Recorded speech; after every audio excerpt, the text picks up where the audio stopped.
That's going to cause it, like, because if you let that go long enough, that's just constant little pellets constantly hitting the impeller, and that will begin to erode your physical impeller itself and just chew away at it. So carryover is a really big deal.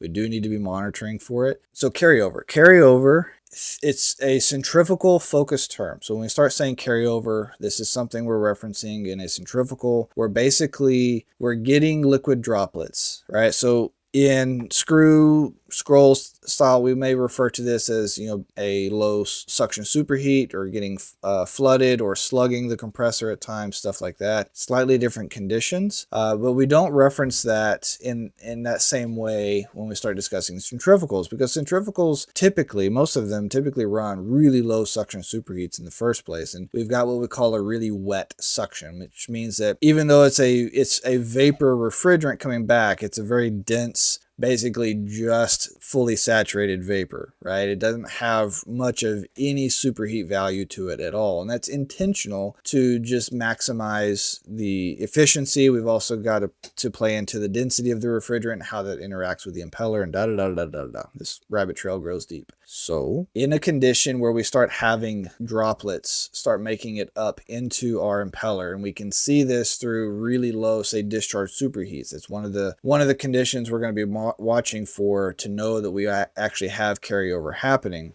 is our superheat value or discharge superheat value is going to drop significantly. And if you adjust the liquid level in the evaporator, however that gets done, there's multiple ways you could do that. If you adjust that level, you'll see that as the level drops, the carryover will reduce. By carryover reducing, we're going to see the discharge superheat begin to rise. Simple as that. Right? That is an example of, it's too wet. There's just we're starting to actually carry over small little liquid droplets into our suction nose that we shouldn't be having. It's not meant to be there. We can't have literal liquid. It does need to be a pure vapor, even though it's call it barely saturated vapor. We have next to no superheat, like talking very, very minimal levels. So little superheat, you really can't even measure it accurately, because most of our thermistors have a plus minus of 2 degrees anyway. And we're operating within less than 2 degrees of superheat on that suction elbow. So measuring it on a lot of machines, I'm not going to say all, is unrealistic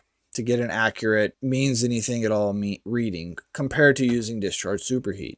If you hear that term or see that term brought up, carryover, that is what's being referenced. We're talking about a centrifugal that has a very wet suction.